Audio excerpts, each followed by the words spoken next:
Sampurasun, Assalamualaikum warahmatullahi wabarakatuh. Waalaikumsalam warahmatullahi wabarakatuh. Bagaimana kabar sahabat di rumah? Semoga selalu dalam keadaan sehat walafiat. Oke, baiklah, malam ini saya kedatangan tamu yang sangat istimewa yang sebelumnya sudah pernah tampil di YouTube saya. Tapi malam ini agak sedikit berbeda karena banyak pertanyaan yang ingin kita ulas tentang pertanyaan bagaimana kisah kasus aborsi yang terjadi pada para bayi tersebut. Tentunya tidak jauh dari lingkungan misteri. Tidak usah lama lagi, langsung saja saya kenalkan. Sebenarnya udah sebagian ada yang kenal ya. Langsung aja kita salat silaturahmi dengan Habib Syami Alatas. Muhammad Syami Alatas. Oke, apa kabar? Baik, alhamdulillah. Alhamdulillah. Habib sehat? Sehat, alhamdulillah. Oh, Ini gimana sehat? Alhamdulillah sehat. Jadi gimana Teh? Ya, malam ini agak sedikit berbeda. Kalau kemarin itu kan kita membahas tentang apa ya? Waktu yang sebelumnya itu Banyak ya masalah iblis, terus mungkin belum naik juga kan masalah di Sukawayana. oke, Dan banyak kita sekali ya. ziarah di Karanghawi kayak. Terus sama di Cikidang ya? Cikidang. Ya. Nah, malam ini agak sedikit berbeda karena banyak sekali pertanyaan dan asumsi-asumsi tentang kasus aborsi. Agak sedikit nyeleneh nih kasus aborsi. Mungkin agak jauh sama Habib, tapi setidaknya kan dalam koridor agama mengetahui posisi bayi aborsi itu ketika usia 4 bulan itu kan sudah ditiupkan ruh. Nah, kejadiannya ini kan bisa jadi pelajaran buat nanti untuk sahabat-sahabat di rumah ya. Nah, ini konsepnya gimana Habib? Terjadinya sebuah kasus aborsi ketika 4 bulan ruh diturunkan, lalu dilaksanakanlah sebuah aborsi. Nah, itu bagaimana? Jadi gini sebenarnya, ruh itu ditiupkan oleh Allah Ta'ala di dalam kandungan itu sebenarnya bukan 4 bulan Teh. Jadi 3 bulan 10 hari sebenarnya. Oke. Jadi 3 bulan 10 hari ruh itu ditiupkan dan kesempurnaannya di 4 bulan. Makanya kalau di budaya Nusantara itu ada yang namanya saat 4 bulan kita ingin merayain kan 4 bulanan biasanya. Tapi syah ya? Sah aja karena itu kan budaya yang baik. Ibarat kata kita itu berterima kasih bahwa kita dikasih kepercayaan, kita dapat keturunan di situ. Nah, kalau untuk kasus aborsi ya, aborsi sama aja orang tua tersebut membunuh anaknya sendiri dalam kandungannya sendiri. Walaupun belum terjadinya pernikahan. Walaupun sebelumnya terjadi pernikahan, karena dia kan berani berbuat. Berarti kan harus berani bertanggung jawab betul. dengan apa yang dia buat gitu loh. Sedangkan konsepnya, hakikatnya bahwa seluruh bayi itu adalah suci. Tidak terluput dari dosa-dosa dunia sebenarnya. Nah, sangat disayangkan banget kalau hasil dari apa yang mereka buat itu dibunuh. Nah, sekarang konsepnya adalah ketika bayi tersebut dibunuh, dihilangkan, ya kan? Ruh kan udah turun dan itu posisinya itu seperti apa? Sedangkan dia kan belum ada dosa, belum memahami tentang bagaimana kehidupan di dunia. Namun ada cerita, kadang-kadang ruhnya itu suka dipakai untuk hal-hal yang tidak baik. Itu bagaimana konsepnya? Jadi gini, kalau dalam konsep Islam bahwa bayi dimanapun, walaupun masih di dalam kandungan, kalau memang itu dari pernikahan sah dan orang tuanya ikhlas, itu menjadi penyelamat saat dia melewati jembatan Shiratul Mustaqim. Perempuan atau laki-laki sama? Perempuan atau laki-laki sama. Jadi dituntun nanti orang tuanya. Dengan keikhlasan mereka bahwa anaknya nggak ada ya. Nah, jika dia itu hamil di luar nikah dan melakukan aborsi atau sudah lahir terus dibuang dan mati atau meninggal itu kandungan itu bayi tersebut, itu dijadikan pelayan surga. Ibarat kata kalau misalkan di Nasrani atau di film-film Cupid. Oh iya kan, seperti yang sering kita lihat itu kan Cupid, kecil-kecil baby itu. Kalau di sana kan Cupid itu menjadi dewa cinta kan, pesuruh dewa cinta. Jadi melayani yang ibarat kata anak-anak kecil itu di sana dilayani. Kalau yang sudah itu yang dibuang ya. Jadi sudah wujud, sudah keluar dari rahim, dibuang, itu menjadi pelayan surga. Cuman kalau yang masih ada di rahim, itu jadi tanah surga. Jadi kembali ke tanah kesucian. Yaitu tanah surga. Karena hakikatnya manusia itu kan dari tanah. Dan kembali ke tanah. Kalau yang surga yang masih di rahim? Yang masih di rahim. Tapi kalau yang sudah keluar... Oh, jadi masih di rahim misalnya diaborsi gitu. Itu sebenarnya dia jadi kembali lagi ke tanah surga. Dibalikan lagi kepada Allah, kepada hakikatnya. Seperti itu teh. Jadi kalau misalkan itu menjadi pelayan surga. Kalau yang udah berwujud? Sudah berwujud, menjadi malaikat-malaikat kecil.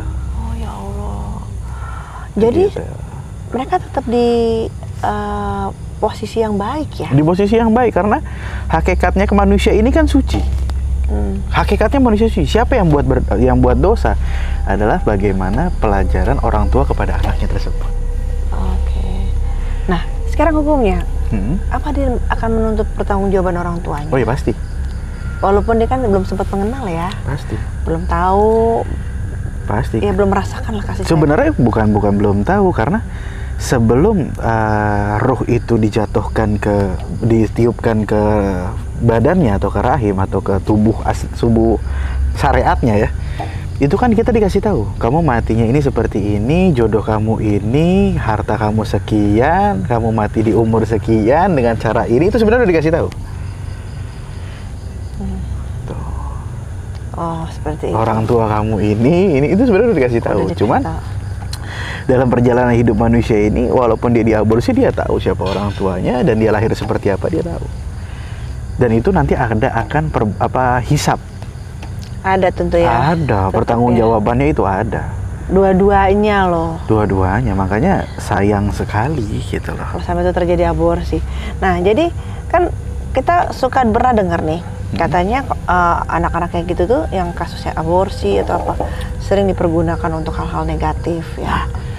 Itu gimana konsepnya, Habib? Ya, banyak yang dari janin itu kan dibuat untuk ibarat kata satu media. Sebenarnya bukan soulnya, bukan jiwa itu anak, tapi keamisan bangkai kan itu dibuat untuk memanggil jin yang kotor. Jadi bukan pure, karena orang meninggal. Jadi orang yang meninggal penasaran itu adalah orang yang memang matinya itu tidak tahu di mana. Kayak sebab dibunuh, dibuang atau apa, itu pun sebenarnya mereka itu menggentayangi, ingin ngasih tahu bahwa saya jasadnya di sini. Oh, just info, dia memberikan info. Benar. Jadi konsep orang meninggal itu saat dia dikubur, ruh itu sudah tidak bisa penasaran sebenarnya, karena ruh itu akan ditanya kepada malaikat dan dia ngurusin diri sendiri. Ngurus diri harus pusing ya.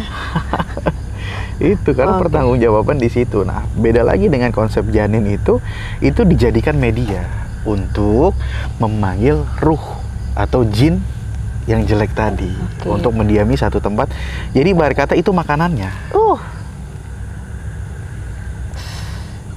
Dari amisnya itu. Tapi ruh itu bayi sendiri sebenarnya sudah terselamatkan kondisinya ya. Karena kan suci mereka ya. Benar. Dari bau amisnya nih ternyata nih. Dari bau amisnya, tulangnya, karena jin itu kan makannya tulang. Saripati tulang yang dihisap. Gitu. Nah, terus berarti kan yang itu kan tadi amisnya. Sering dipergunakan. Ada yang sebagian dipergunakan untuk hal-hal, ini agak sedikit jauh saya melancongnya, digunakan untuk yang spirit doll atau apa gitu. Yang sering kita dengar ada salah satu teman kita di luar sana menggunakan bayi-bayi kecil. Itu saya agak sedikit rancu sih dengarnya, Habib, karena nggak gitu kayaknya. Kalau konsep saya ya nggak kayak gitu kayak itu halu dalam arti kata. Kita seperti Habib bilang bahwa roh bayi itu udah terselamatkan oleh Tuhan karena suci, ya kan? Paling dari keamisan. Nah, itu gimana, Habib? Kok untuk apanya? Untuk spirit doll seperti itu. Ya itu kan spirit doll ini kan media. Jadi banyak spiritualis itu membuat satu media untuk ibarat kata maksud dia gitu loh. Membuat maksud ini jin ini akan dijadikan khodam, yang penting dia punya rumah gitu loh. Karena kan dia juga harus bertempat. Dikasihlah rumah satu wadah bentuk, ya. Wadah boneka yang di dalamnya itu dikasih satu janin. Nah disitulah tempat dia mendiaminya gitu. Oh oke. Jadi intinya begini, setiap hakikat manusia itu meninggal, mau itu bayi, mau itu apa, itu kembali kepada Allah. Dan itu dipertanyakan dalam hal apapun itu. Jadi penuntutan nanti itu kan di yaumil hisab. Nanti bakal dituntut, kenapa Anda membunuh saya, kenapa Anda ini, kenapa Anda itu pasti nanti disebutkan di situ. Dan anak itu punya hak untuk menuntut orang tuanya. Bagaimana ia mendidik, bagaimana ia seperti apa dengan anaknya di dunia. Dijabarkan. Oh iya. Nah, ada satu pertanyaan. Kopinya diminum. Saya juga minum nih. Ada satu pertanyaan yang menurut saya itu menarik gitu ya, karena ada salah satu dulu saya pernah bikin podcast itu tentang satanik. Iya. Nah di satanik itu persembahannya itu adalah bayi-bayi aborsi, bayi-bayi hasil aborsi untuk penyembahan setan. Merinding saya kalau Habib itu bilang begini, bukan setan ya, karena jin itu kan suka yang sesuatu hal, jadi dimanipulasi. Mereka ini memanipulasi itu pintar. Memanipulasi. Jadi janin ini yang tadinya suci sebenarnya kan bukan kesucian itu, tapi darahnya, tulang belulangnya, dan rasa keamisannya itu yang dipakai media untuk mendapatkan sesuatu itu. Jadi ada syaratnya, perjanjiannya di situ. Oke. Makanya sayang sekali sebenarnya. Saya nggak bisa ngomong nih kalau kayak gini. Itu sangat menggelitik banget. Karena memang kan kalau pas waktu ketika di konten saya yang sebelumnya itu, kalau misalnya teman-teman udah pernah lihat, mungkin saya pernah bikin konten sama salah satu komedian. Dia bercerita tentang satanik. Iya, bercerita tentang satanik. Yes, bercerita tentang satanik. Katanya penyembahannya itu harus makan bayi-bayi hasil aborsi, terutama kayak apa? Jari-jarinya. Iya. Ya, itu kan syarat perjanjian. Karena sesuatu hal itu harus ada perjanjian di situ. Ini loh, saya mau seperti ini. Jika Anda berkenan, ya saya seperti ini. Gitu. Nah, apa darahnya memang seseger itu sampai kok mereka tuh senang iblis-iblis gitu? Darahnya itu. Jadi gini. Bangkai manusia, daging manusia itu adalah daging yang terenak sebenarnya. Oke. Dan kamisan darah itu adalah yang paling enak adalah manusia. Nah, kenapa harus baik? Karena apa? Kenapa yang diincer sama para satanik itu apa gitu? Karena mungkin gini ya, paling gampang. Paling gampang karena kan ritual itu kan bukan hanya menyantap janin, cuman tak ada yang namanya kalau nggak salah saya pernah dengar santap kasih bersama. Hah?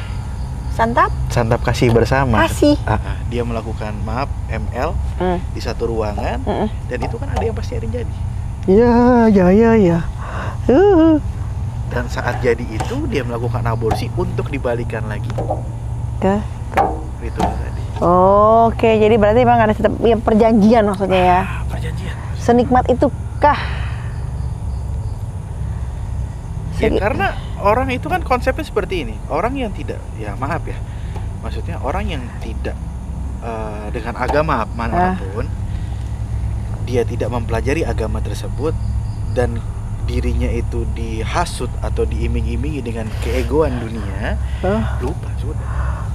Yang penting kan gini loh, konsepnya hidup orang di dunia ini kan kebanyakan yang penting saya senang di dunia tanpa memikirkan bagaimana nanti di akhirat yang abadi. Saya maaf nih, saya ada terganggu nih Habib. Tadi di situ ada yang kelihatan. Kaget saya itu di situ. Karena begini, aduh ya Allah. Saat kita ngobrolin sesuatu hal yang goib atau melakukan itu mereka datang.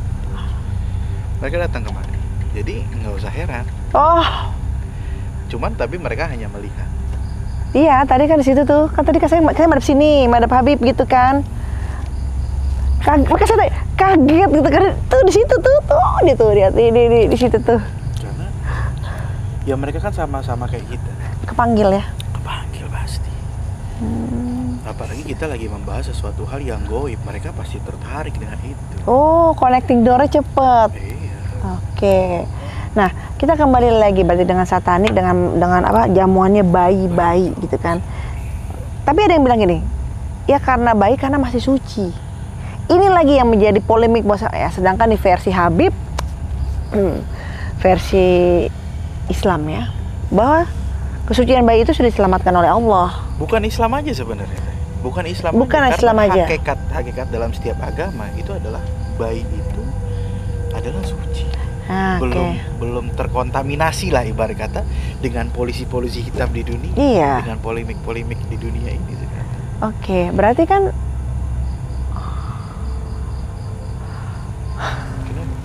ada. Apa sudah? Itu gede tinggi banget. Berarti kan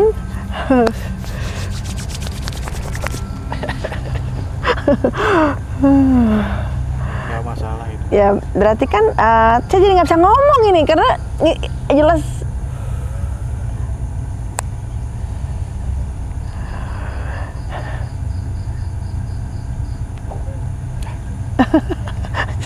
iya.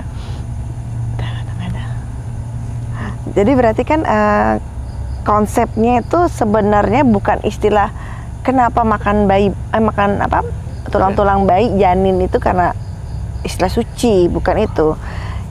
Itu perjanjian. Perjanjian. Jadi kita ini dimanipulasi bagaimana kita agar ya itulah keegoan manusia ya. Keegoan manusia yang ingin senang di dunia. Padahal kalau dalam agama saya Islam, dunia ini adalah tempatnya kebrutalan, tempatnya kemudorotan di dunia ini, tempatnya fitnah, tempatnya nggak enak, tempatnya kemurkaan, itu dunia sebenarnya. Nah, kita kalau misalkan dan Allah Tuhan ini memberikan wasilah-wasilah kepada kita, kepada ulama-ulama. Kalau di Islam atau di Buddha itu para bante atau para petinggi-petinggi agamanya, itu kan untuk memberikan tahu kepada kita sebagai manusia bahwa ini loh yang sebenarnya Allah atau Allah itu bawa. Gitu. Ini loh yang Allah mau, ini loh saat kamu berbuat baik ini, hadiahnya ini. Kalau Anda berbuat ini, hadiahnya ini. Cuman disinilah setan itu menghasut manusia itu agar tidak melihat ini. Yang penting saya itu senang di dunia. Oke, nafsu dunia ya. Dia bermainnya di situ. Bermainnya di situ teh. Karena konsepnya mau seperti apapun dia sukses di dunia, kalau Allah tidak meridhoi dunia buat apa? Iya, betul. Karena tidak ada di agama manapun meninggal itu membawa harta.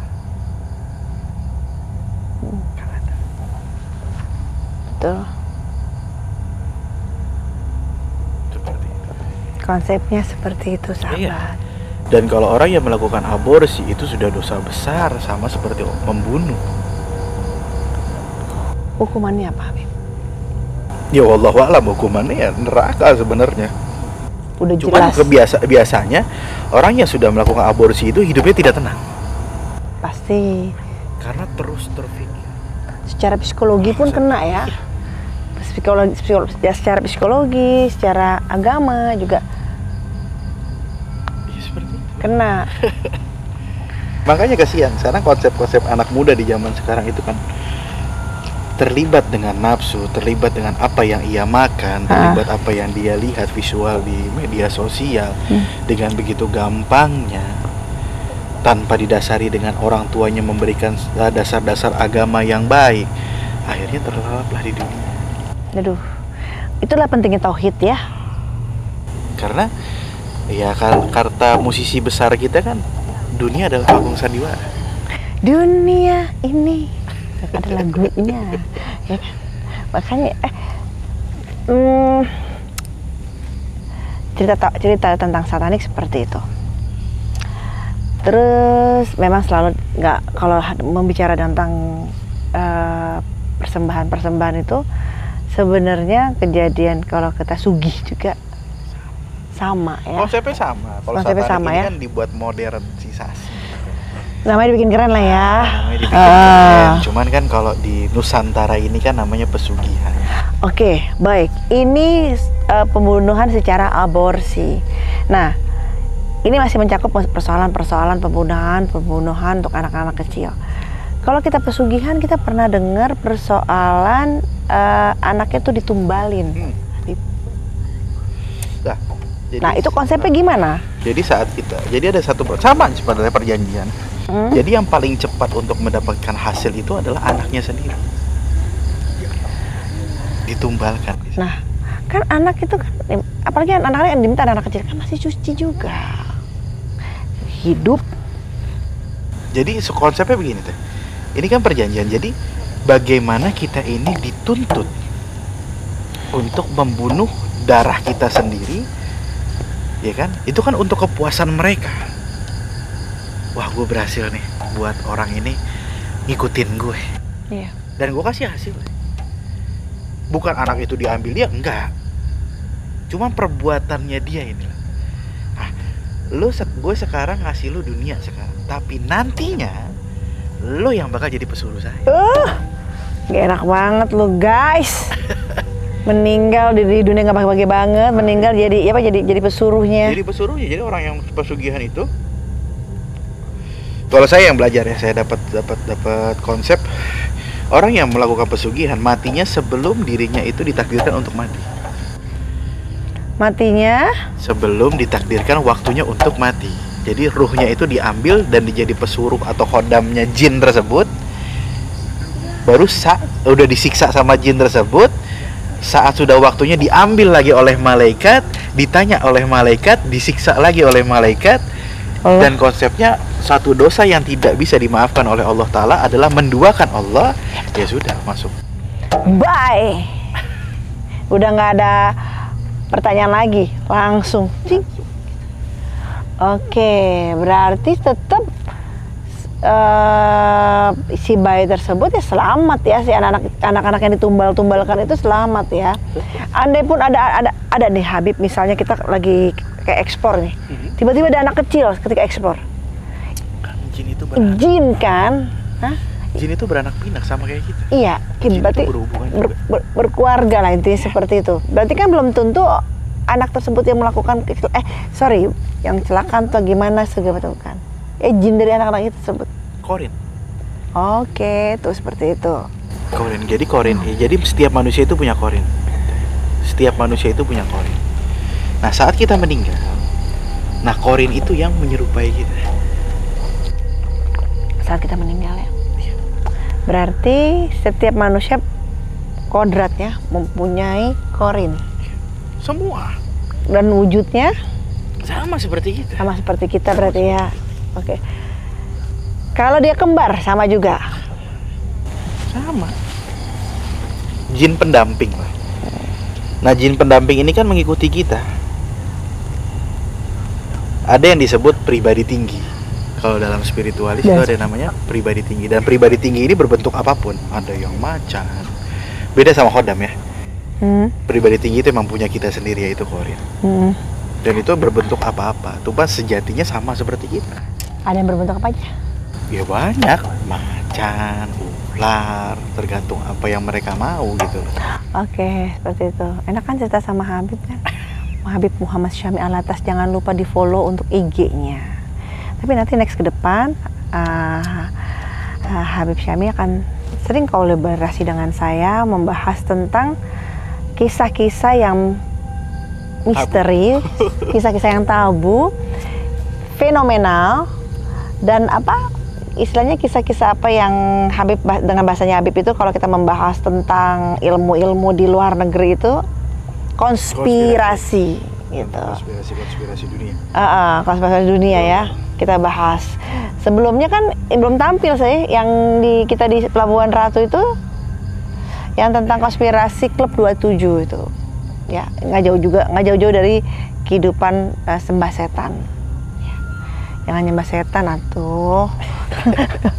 Ya itulah sekarang manusia itu kan dituntut untuk seperti itu. Jadi zaman modern ini, ya yang saya bingung kan, di zaman dulu itu orang mencari dukun itu sembunyi-sembunyi. Iya. Tapi di zaman sekarang itu sudah terbuka, lebar. Kan dukun itu pun ibarat kata memarketingkan dirinya. Gitu. Itu zaman sekarang. Karena kata Rasulullah SAW juga, di akhir zaman itu bukan zaman kemajuan, tapi zaman kebodohan. Malah gitu ya? Iya. Jadi dibalikan lagi ke zaman jahiliyah. Kasian dong ya. Iya dong. Karena nanti ulama yang pertama dicabut sama Allah itu adalah orang-orang yang punya ilmu, ulama-ulama kita dicabut.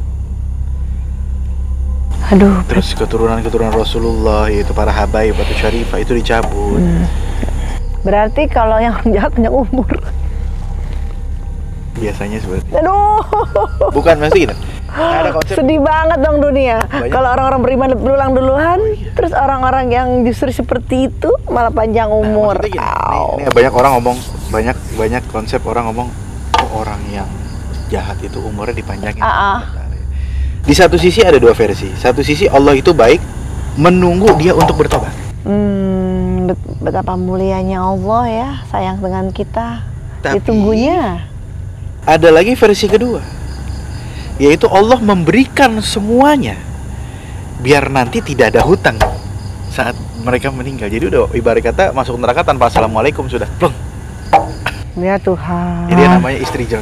Istrijal itu adalah orang itu dikasih kekayaan, dikasih apa, cuman tidak ada apa-apa bagi Allah. Justru ujiannya ketika dia kaya. Ayo, siapakah itu? Akhirnya dia terbuai dengan seperti itu. Walaupun dia sholat, selesai. Hilang sudah. Karena banyak, ada satu cerita di Yaumil Hisab itu adalah yang pertama masuk neraka itu adalah orang alim. Orang alim? Orang alim. Jadi ditanya, kata Allah ya, malaikat panggil itu orang. Ya Allah, saya alim, ya Allah, saya beribadah untukmu, saya ini. Tapi kata apa? Bohong. Engkau beribadah untuk diri, untuk kepuasan dirimu agar engkau dilihat oleh orang-orang di dunia sana. Wah, itu banyak tuh. Banyak itu banyak tuh. Jadi, ya punten ya. Misalnya mereka haji, ya bukan untuk Allah, tapi untuk gelar. Ada yang seperti itu, tetapi juga ada memang melakukan karena Allah. Gitu. Berarti golongan munafik dong ya kalau kayak gitu ya. Orang munafik itu sebagai batu baranya neraka. Ya Allah, batu bara neraka. Makanya konsep di dunia ini, makanya kalau misalkan adanya banyak aborsi juga, kita balik ke aborsi ya teh. Jadi konsepnya sebenarnya yang harus dilakukan itu adalah hukum timbal balik. Kau yang berbuat, ya kau yang berani bertanggung jawab. Kau yang berbuat, kau yang bertanggung jawab. Salah, beda lirik. Salah ya. Jadi itu. Jadi jangan ingin mendapatkan kenikmatan sesaat. Jadi apa yang, ya ibarat kata apa yang engkau tanam itulah yang kau tuai. Ya. Gitu loh. Jadi saat Anda ini melakukan itu, makanya kan ini pun banyak orang bilang, kenapa orang zaman sekarang kan bilang gini, ini akhir zaman, nikah muda itu nggak baik, nikah muda. Nah, tapi di zaman ini perzinahan tambah banyak. Iya, betul. Jadi lebih baik menikah. Betul. Dan orang menikah pun harus diisi dengan agama. Biar nggak kosong. Jadi dia tahu haknya sebagai suami dan haknya sebagai istri. Gitu. Nah itu bahaya tuh kalau nggak tahu hak-hakan ya. Cuma tahu yang dasar-dasarnya doang pada hak suami. Kalau hak istri itu kalau kita bahas itu nggak cukup malam ini ya. Ada kitabnya ya? Ada kitabnya. Ya, oke. Nanti kita bahas itu. Nanti next kita bahas. Jadi hak apa yang perlu diketahui untuk terhadap suami dan hak apa yang harus diketahui pada istri dan ya itu nanti adalah apa ya. Nah tadi saya mau nanya jadi lupa gitu kan. Oh ya, itu bayinya yang menjadi aborsi dan orang tuanya yang melakukan itu. Nah, apa hukuman bagi pelaku yang melaksanakan, membantu misalnya kayak dokternya, susternya, itu gimana? Dapat sama. Peran serta, aduh saya merinding kok ya. Peran serta ya? Yang ngasih tahu tempatnya, yang nganterin ke tempatnya, yang melakukannya, itu dapat semua. Sepaket berarti kan itu? Sepaket, sama semuanya. Sama tuh dosanya? Makanya hati-hati. Aduh Tuhan, bayangin deh kalau kamu tuh kerja di lingkungan itu dan kamu tiap hari melakukan itu. Ya kan? Kayak misalnya suster-susternya, bagaimana di situ. Jadi dia pulang juga membawa dosa. Itu masuk golongan uang haram dong berarti, Habib. Iya. Ya kan? Benar kan, uang haram itu kan? Karena dia melakukan suatu pendosaan ketika dia menyebut dan itu bakal terulang terus karena gini loh, yang bisa merubah sifat seseorang atau yang bisa merubah orang itu menjadi jelek adalah apa yang ia makan. Karena masuk ke darah. Masuk ke darah, masuk ke DNA. Darah. Sama aja sih sebenarnya. Iya. Tapi kalau DNA kan lebih molekul. Itu darah, masuk ke darah. Jadi sifat itu ya sudah jadi jelek. Jadi karakter ya. Makanya kalau Habib bilang itu anak muda itu sekarang menghakikati cinta itu dengan nafsu. Gak boleh tuh. Iya dong. Hakikat cinta. Nah, bagusnya bagaimana nih untuk kan Habib di sini sebagai pemimpin agama Islam bisa ngasih pesan-pesan ya untuk anak-anak muda di rumah, karena ini kan Habib milenial ya. Jadi apa sih hakikat cinta yang harus anak-anak muda itu lakukan? Hakikat cinta. Ada lagunya nggak sih hakikat cinta ya? Kayaknya ada. Ada ya? Ya terus? Jadi cinta itu Allah membuat satu sifat cinta itu hanya untuk dirinya, karena Allah itu maha cinta. Oke. Tapi Allah kasih percikan cinta kepada hambanya, kepada makhluknya di dunia ini agar bisa berpikir bahwa sesuatu hal yang engkau cinta itu adalah yang bagaimana engkau bentuk cinta tersebut dengan syariat yang Allah berikan, yang Allah ajarkan dengan wasilah-wasilahnya seperti Nabi Muhammad SAW dan para ulama. Itu kan wasilah-wasilah Allah. Jadi jangan gampang untuk mengatakan bahwa aku cinta padamu, sedangkan apa yang engkau bilang cinta itu adalah nafsu egomu belaka. Serap. Jangan ngapa I love you lo pada di rumah. Iya dong. Gitu. Akhirnya konsepnya jadi jelek. Gitu. Dan zaman sekarang SD aja udah bilang I love you gitu ya. Dan kalau untuk seorang yang udah siap untuk melakukan ke jenjang selanjutnya, ya langsung. Karena cinta itu dipilih, cinta itu dibentuk bukan dipilih. Cinta itu dibentuk bukan dipilih. Karena konsepnya sebenarnya kan tidak ada yang namanya pacaran. Tapi bagaimana dia membentuk cinta tersebut di dalam perempuan dan laki saat bertemu, dia bentuk cinta tersebut dengan sejatinya cinta yang Allah berikan, dibentuk dengan baik, dengan bumbu-bumbu dunia.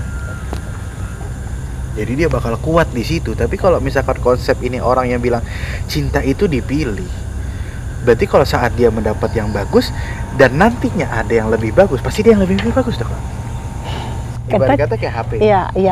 Kita beli inilah HP ini bagus nih. Ada yang lebih bagus lagi. Pasti kita beli yang lebih bagus lagi dong. Iya dong, otomatis. Bye. Cinta bukan pemilihan umum, sayang. Itu menurut saya. Oh gitu, itu menurut Habib seperti itu. Bisa belajar di situ. Jadi ya nggak ada salahnya untuk kalian semua yang nonton ini yang masih muda gitu kan. Jadi berhati-hatilah dengan kata-kata ucapan I love you seperti itu ya. Karena cinta itu bisa membunuhmu. Yang bilang itu love is blind itu benar kalau menurut saya. Cinta itu buta. Tanpa didasari, yang namanya hakikat cinta itu kan tidak didasari dengan hal apapun di dunia. Itu sejatinya cinta. Ibarat kata kita cinta kepada Allah Ta'ala, kita belum bisa, kita nggak ketemu Allah, kita tidak melihat Allah, tapi kita cinta dengan Allah. Wah, itu luar biasa. Itu love is blind. Iya, cinta itu menembus ruang dan waktu. Ya. Dan seseorang makhluk di dunia ini yang mendapatkan sejatinya cinta tersebut, itu adalah orang-orang pilihan yang Allah percaya bahwa dirinya itu adalah maha cinta. Karena wadahnya bagus, secara iman, secara semuanya, jadi nggak ngeheng gitu. Tapi memang kalau saya gini konsepnya untuk cinta, karena kita membahas tentang aborsi, berarti membahas sebuah relationship, sebuah hubungan. Kalau saya konsep cinta seperti ini, ketika kita Allah meniupkan ruh kita, tiup gitu kan. Tentunya ada cinta Allah yang ada dalam diri kita. Masuklah ke diri kita. Dan kalau konsep cinta saya, ketika kita kembali pulang, cinta itu menurut saya adalah password kehidupan untuk kita kembali kepada Allah, untuk mengenal siapa diri kita, mengenal siapa Tuhan kita, mengenal sebuah peta kehidupan ya dari cinta itu. Jadi Allah mengajarkan bahwa itulah cinta itu tanpa batas, tanpa ruang dan waktu. Berarti kan di sini juga kita konsepnya tahu bahwa tidak ada ambisius gitu kan. Yang ada apa? Ikhlasan. Ya. Kamu ikhlas. Karena kalau ketika Allah meniupkan cinta, tentu kan di situ kan ada kesucian. Jadi jangan kamu kotori cinta itu sendiri. Dan itu konsep, makanya konsep cinta itu hanyalah untuk Allah sebenarnya. Dari Allah untuk Allah. Dan kita sebagai hambanya mengikuti. Ya, berarti kalau besok saya nggak akan ngomong I love you, sayang kamu aja. Karena konsepnya kasih sayang itu adalah untuk makhluk. Tapi cinta yang sempurna itu untuk Allah. Tapi kalau kita dua manusia, sebuah relationship, cinta itu hadir di antaranya gitu kan. Kalau kita satukan cinta itu, tapi kita untuk persembahkan ke Allah, Allah ada di antara kita, di tengah kita. Kita satukan ke Allah untuk Allah. Itu kan indah ya. Iya, karena ya itulah konsepnya sebenarnya. Kesejatian cinta. Jadi cinta kembali kepada hakikatnya, bukan untuk merusak harusnya ya. Itu dia, disalahgunakan sama orang-orang zaman sekarang. Ya, benar. Udah yang gampang untuk mengucapkan I love you. I love you itu terus anak orang hamil gitu. Tuh. Bullshit semua. Bullshit semua gitu ya. Bohong. Dengan apapun itu, karena cinta itu tidak bisa ditakar dengan apapun. Ya, asik. Kita minum dulu yuk. Masya Allah. Nanti mungkin netizen ada yang mau pertanyaan ya. Kalau ada pertanyaan-pertanyaan apa, silakan tulis di komen gitu ya. Ya mungkin nanti akan saya bahas dengan Habib Muhammad Syami Alatas. Mungkin setiap bulan nanti kita bakal jawab pertanyaan-pertanyaan netizen. Ya betul. Karena kebetulan memang kalau Habib ini orang open gitu loh. Jadi dia akan menjabarkan apa yang Habib tahu. Konsep kita memang seperti itu ya. Gini loh, kalau Habib itu yang saya pahami ya, banyak orang yang ingin mengenal Tuhan dipersulit, ya kan? Ingin mengetahui ilmu. Saya nggak bilang ilmu agama, saya bilang ilmu Tuhan. Ilmu Tuhan tuh dipersulit karena dengan tendensi tidak ini. Nggak boleh ini. Tapi kalau Habib tuh nggak kayak gitu. Ya udah, kalau mengenal ayo gitu loh. Kalau mengenal konsep Tuhan ayo, mengenal ilmu Tuhan tahu ayo gitu loh. Nah di sini makanya nanti kita akan jabarkan semua secara detail. Dan Habib tidak takut untuk menjabarkan itu. Takut itu hanya untuk Allah. Iya, betul ya. Selama di jalan kebenaran kita nggak perlu takut ya. Iya dong. Kalau fitnah dunia itu mah udah makanan kita untuk menaikkan harkat derajat martabat kita. Biarin ya kan. Anjing menggonggong. Kita tidur aja. Karena gini loh konsepnya, biarkan anjing menggonggong lah. Emang anjing itu kodratnya menggonggong. Jadi kalau menggonggong terus ya berarti siapa itu gitu aja. Ya kita ya udah tidur aja udah gitu. Ya. Kopinya habis nggak? Ya, masih ada. Oh masih ada. Biar kemana-mana. Iya. Aborsi kesatanik dengan letus kecinta, Masya Allah. Iya dong, karena kan ada kita membahas aborsi, otomatis kita membahas sebuah relationship. Nah, di dalam relationship ada apa sih? Oh, ada benci, ada cinta, ada rindu, ada apa gitu kan? Nah, yang perlu diselamatkan di sini berarti kan kita mengingatkan tentang cinta itu sendiri, agar tidak terjadi sebuah aborsi atau tidak terjadi sebuah kegiatan yang salah. Gitu kan, malam ini kita ada satu kisah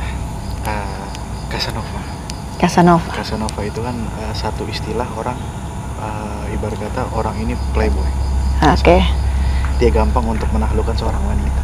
Cuma ada satu orang mau nanya sama Casanova, apa sih keindahan? Akhirnya Casanova tersebut suruh orang itu jalan di padang bunga. Dan dia bilang, ambil bunga yang paling cakep, yang paling cantik menurutmu, ambil. Tapi saat orang itu dari ujung sampai ujung ke taman bunga itu, tapi tidak boleh balik. Kalau misalkan itu cakep, ya ambil. Tapi kalau sudah melewatinya nggak boleh balik lagi. Oh, baiklah. Terus? Jadi sampai jalan, saat balik ke Casanova tersebut, ditanya mana bunganya, nggak ada. Dia bilang gimana? Saya melihat satu bunga itu yang bagus, cuma saya melewatinya. Dan saya mau balik lagi nggak bisa, udah nggak boleh. Makanya apa di sini? Saat engkau diberikan satu keindahan cinta, engkau jaga tersebut. Jangan sampai engkau melihat sesuatu yang lain. Oh, gitu konsepnya. Itu playboy ya? Seorang playboy aja bisa seperti itu. Tuh, seorang playboy ya. Speechless saya. Sebenarnya playboy apa enggak sih dia tuh? Sebenarnya playboy apa enggak sih dia tuh? Nggak tahu. Tapi konsepnya hebat loh. Karena gini loh, seorang yang sudah melihat kesempurnaan wanita atau kesempurnaan kasih sayang kepada beda jenis ya, itu dia pasti orang yang namanya cinta, orang yang namanya orang sayang kepada seseorang tersebut, dia akan menjaga, bukan merusak. Nah, yang dilakukan orang yang dinyatakan orang zaman sekarang yaitu cinta atau kasih sayang dengan keegoan, akhirnya apa? Dia rusak hakikat cinta tersebut. Itu dia. Bukan dia melindungi wanita atau laki-laki tersebut yang ia cintai, tapi ia rusak. Karena di situ ada ego. Berarti menjaga cinta tuh susah-susah gampang ya. Ya. Karena orang mencintai itu harus benar-benar belajar apa yang dinamakan konsep cinta. Karena kita lihat orang yang begitu banyak hartanya itu pun tidak ada tumbuh cinta. Kosong aja.